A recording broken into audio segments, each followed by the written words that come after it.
Hi guys, तो कैसे हैं आप सभी लोग। आज के सेशन में हम बात करने वाले हैं अलजेब्रा की, और अलजेब्रा में किस तरह के क्वेश्चंस आपसे पूछे जा सकते हैं आपके एग्जाम में। अगर आप साइंस स्कूल की प्रिपरेशन कर रहे हैं या और भी किसी एग्जाम की प्रिपरेशन कर रहे हैं तो आपको अलजेब्रा में ये बेसिक चीजें आनी चाहिए। तो यहाँ पे सबसे पहले हम बात करते हैं इस वाले क्वेश्चन की, जहाँ पे आपको बोला है expand the brackets and simplify. तो आप करेंगे क्या, इसको स्टेप बाय स्टेप हम यहाँ पे करके देखेंगे। तो सबसे पहले आप क्या करेंगे, इस एक्स को पकड़ लेंगे और इसे x+3 के साथ मल्टीप्लाई करेंगे।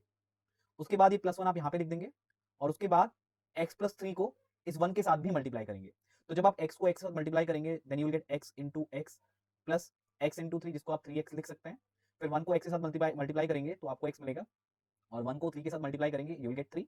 तो x इंटू एक्स कितना आएगा, x square plus 3x plus x plus 3। तो यहाँ पे आपको कितना मिल रहा है, x square as it is, 3x और x कितना हो गया 4x, और 3 आपका एज इट इज। यहाँ पे एक चीज का आप ध्यान देंगे, यहाँ पे जैसे अगर मैं x को एप्पल समझूं थोड़ी देर के लिए, तो यहाँ पे 3 एप्पल हैं और यहाँ पे 1 एप्पल है, राइट। तो 3 एप्पल और 1 एप्पल को जोड़ देंगे आपस में, तो ये कितना हो जाएगा, 4 एप्पल हो जाएगा।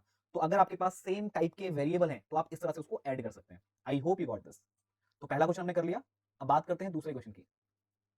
अब यहाँ पे आप इसको एक्सपेंड उसी तरह से करेंगे जैसे आपने पिछले वाले क्वेश्चन को एक्सपेंड किया।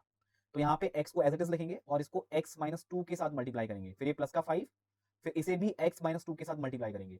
तो x into x x square बनेगा, फिर x को 2 के साथ मल्टीप्लाई करेंगे माइनस का 2x, फिर 5 को x के साथ मल्टीप्लाई करेंगे तो 5x, और 5 को -2 के साथ मल्टीप्लाई करेंगे तो ये प्लस का 5 है और ये माइनस का 2 है, तो ये माइनस का 10 हो जाएगा। 5 टू 10, ये x square as it is -2x plus 5x कितना देगा आपको, प्लस का 3x देगा, एंड -10 आपका एज इट इज। तो ये आपका आंसर आ जाएगा। अगले वाले क्वेश्चन की बात करते हैं। अब इसे आप कैसे सिंप्लीफाई कर सकते हैं, ध्यान दीजिएगा। यहाँ पे 32 है, नीचे 56 है, और ऊपर एक्स स्क्वायर नीचे एक्स। तो इसे आप ऐसे लिख सकते हैं, 32 इंटू एक्स स्क्वायर, इसको एक्स इंटू एक्स लिख सकते हैं। और जो नीचे है आपका 56, इसको 56 इंटू में एक्स लिख सकते हैं आप। 56 एक्स है ना, इसका मतलब ये इंटू में है। तो जब आप इसको सिंप्लीफाई करेंगे तो एक्स से एक्स कैंसिल हो जाएगा, और यहाँ पे आप 8 का टेबल यूज कर सकते हैं।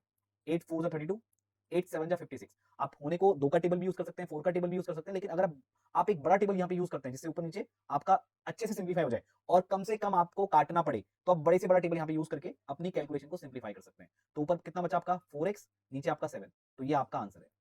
आगे बढ़ते हैं। अब इस वाले क्वेश्चन को देखते हैं। यह है आपका 3/5a²।